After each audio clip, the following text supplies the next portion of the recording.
اعوذ باللہ من الشیطان الرجیم بسم اللہ الرحمن الرحیم۔ سورہ زخرف کی آخری آیت پڑھ رہا ہوں۔ ام یحسبون انا لا نسمع سرهم ونجواهم، کیا ان کا گمان ہے کہ ہم ان کے رازوں کو اور ان کے مشوروں کو نہیں سن رہے ہیں؟ بلا ورسلنا لدیہم یکتبون، ہاں، اور ہمارے بھیجے ہوئے ان کے پاس لکھتے رہتے ہیں۔ قل ان کان للرحمن ولد فانا اول العابدین، کہہ دیجئے کہ اگر رحمان کے اولاد ہو تو میں سب سے پہلے اس کی عبادت کرنے والا ہوں۔ سبحان رب السماوات والارض رب العرش عما یصفون، آسمانوں اور زمین کا خداوند، عرش کا مالک، وہ ان باتوں سے پاک ہے جس کو لوگ بیان کرتے ہیں۔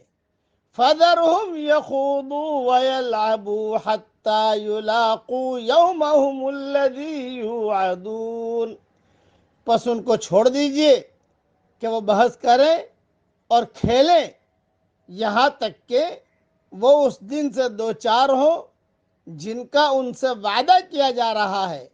وَهُوَ الَّذِي فِي السَّمَاءِ إِلَٰهٌ وَفِي الْأَرْضِ إِلَٰهٌ، اور وہی ہے جو آسمان میں اللہ ہے اور وہی زمین میں اللہ ہے۔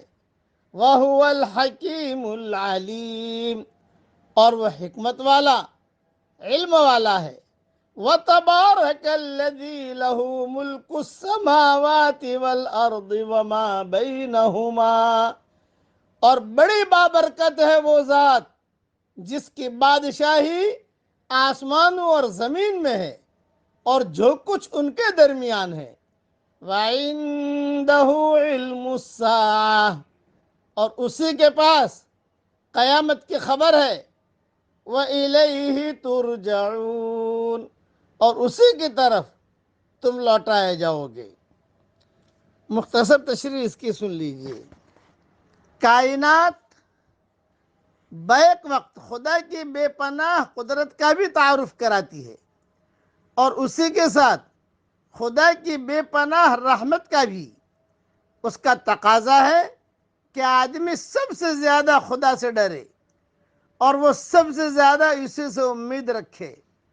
جو لوگ دنیا میں اس شعور اور اس کردار کا ثبوت دیں، وہی وہ لوگ ہیں کہ جب وہ خدا کے یہاں پہنچیں گے تو خدا ان کو اپنی بے پایا رحمتوں سے نوازے گا۔ اللہ تعالی ہم سب کو اپنی رحمتوں کے سائے میں داخل فرمائے۔ اور ایک بات کی وضاحت کر لیتا ہوں، لفظ اللہ یہ بھی کہہ سکتے ہیں اور لفظ خدا یہ بھی کہہ سکتے ہیں۔ اس کی تفصیل اور تشریح میری کتاب میں انشاءاللہ دیکھ لینا، کوئی حرج کی بات نہیں ہے۔ اللہ تعالیٰ اپنے حقیقی محبت ہم سب کے دلوں میں داخل فرمائے اور اپنے محبت کا سرما ہماری آنکھوں میں لگائے۔ عافیت کے ساتھ آمین۔ وآخر دعوانا ان الحمد للہ رب العالمین۔